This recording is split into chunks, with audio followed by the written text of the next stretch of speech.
Mixing vocals sometimes gets a little daunting and nerve-wracking, but it doesn't have to be that way. So let's hop into a simple 5-step process for a great vocal chain that's going to give you results each and every time. Let's hop into Studio One. So here in Studio One, we have a very simple acoustic and vocal production. So we listen to it here. And that road will never be the same again. So we have some work to do on this vocal specifically. So let's take a listen, and we're going to put on some headphones just so we can get into the intricacies here. Now, inside Studio One, there's a couple things we want to look at, and we're going to do everything stock. So step number 1 and step number 2 can be interchangeable depending on your source material. And I say that because it's EQ and compression. Rule of thumb, if the source material sounds good, if you don't hear anything that needs to be addressed right away with EQ, then go ahead and compress it first and then EQ it. If you hear stuff that needs to be addressed right away, EQ it first and then compress it. So step 1 and 2 can go back and forth. So here we're going to keep listening and see if there's anything EQ wise that we need to address right away.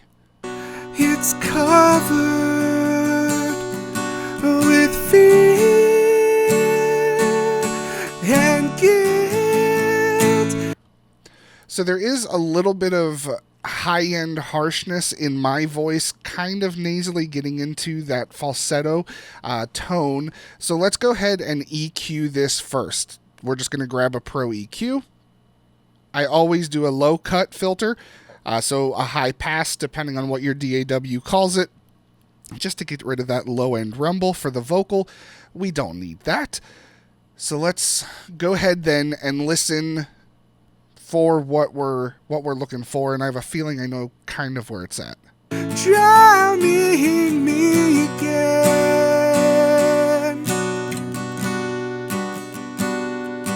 I try to buy time. I've got to breathe again. I've got to make it back. So for me and my voice, around 2K, that region, I start to get a little harsh, and we can also see coming in around here, there was a bit of a spike as well. Now, we don't want to mix purely on visuals.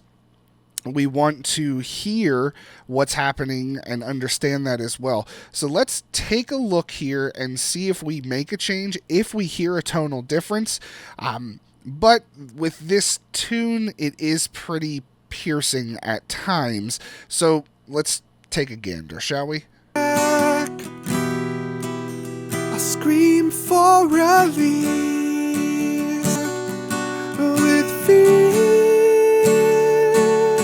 and guilt, drowning me again. So we didn't need to make a huge adjustment there, but it just helps kind of level out the frequency response for everything.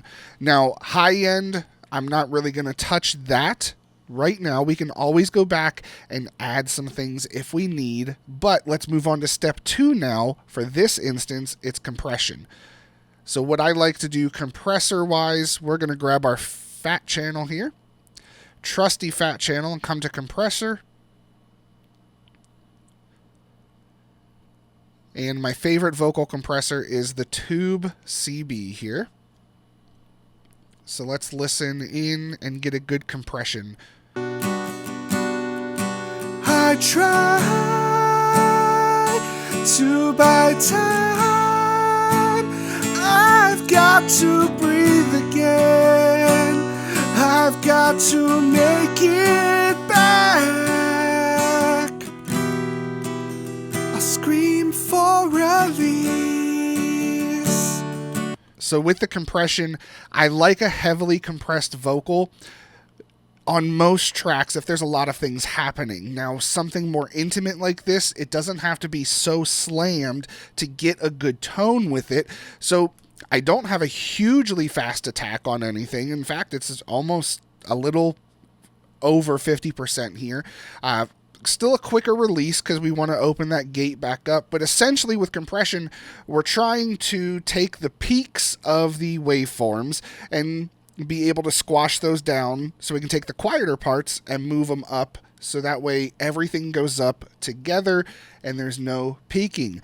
So let's take a listen. We're going to turn this on and off to see if we need to adjust the gain after we've applied this compression.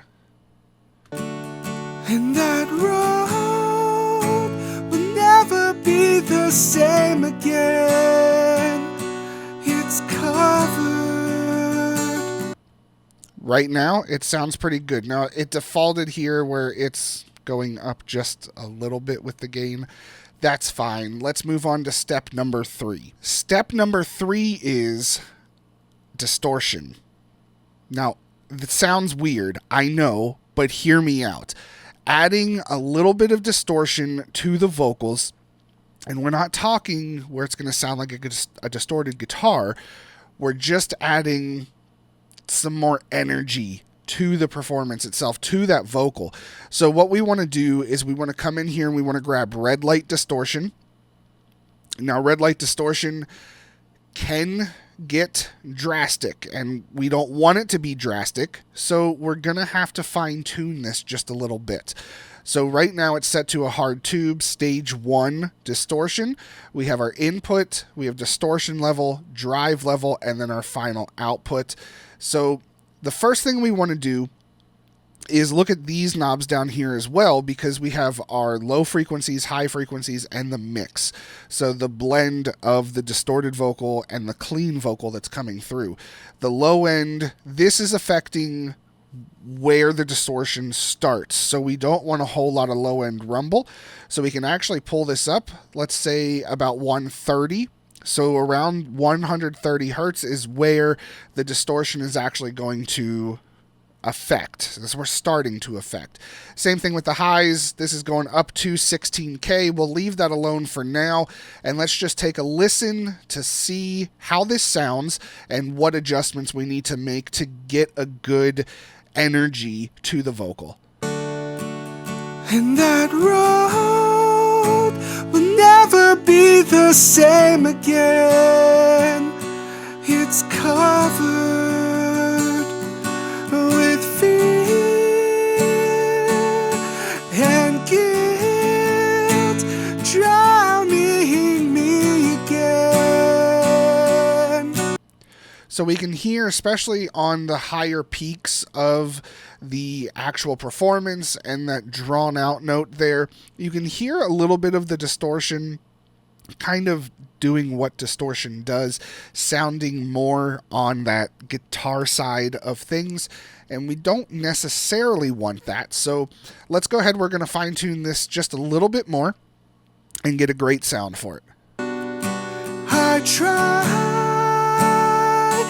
to buy time, I've got to breathe again, I've got to make it back. I scream for release. So now that this is sounding pretty good, let's turn it on and off so you can hear the difference from just that little bit of excitement that the red light distortion adds. I try to buy time, I've got to breathe again, I've got to make it back. So it's not adding an overt amount of overtones or that crunch that, distortion or overdrive can have, but it's just adding just this lovely kind of warmth to it and a little bit more energy to it, which makes the vocal sound great. So now let's move on to step 4. Step 4 for any vocal, for me specifically, is a de-esser of sorts. Now, for a standard de-esser, I use just the compressor inside Studio One. And for that, I actually come in, there's a de-esser preset inside the compressor where I will set that up first. We have our threshold, ratio, attack, release, and this internal sidechain. That filter is turned on and it's listening to 6K right now. So the filter, this is the only frequency that's going to be affected by the compressor itself. Now 6K for my voice isn't a lot of times where the S's and T's and things like that are residing. So we're going to have to listen and we're going to have to make adjustments. The threshold, when we're bringing this down, that is affecting how much compression is happening on those S's and T's. So what I'd like to do for attack and release, both I'm going to set to 1 millisecond. And then the ratio, I just always slam that out to kind of do as much as a shelf as possible. Now let's listen here to this pre-chorus area, and we're probably going to have to adjust this filter and the threshold itself. I scream for release to this wasted melody. So now that we have everything there under control, we have a great vocal already. We've got some EQ, compression, a little bit of distortion to add some excitement and energy, and a de-esser. And you could stop there, but we have a fifth step. And what's that fifth step? Simple. For me, reverb. Now, reverb, of course, it can be to taste, and if you don't use a lot of reverb, that's fine. But in a lot of music nowadays, reverb has made a big comeback, and lots of vocals are just drowned in it, and it makes me happy. So I love a plate reverb that I use here, which is just a room reverb, and I've created a plate inside the room reverb plugin, which again is stock in Studio One also. So if you want to save how I have everything set up for a plate inside the room reverb, go ahead, screenshot that now, steal this, you're going to love it. It's huge. And we want to come in and we want to EQ that reverb and get rid of a ton of information, or it's going to start to sound way too much, way too quick, and not be manageable hardly at all.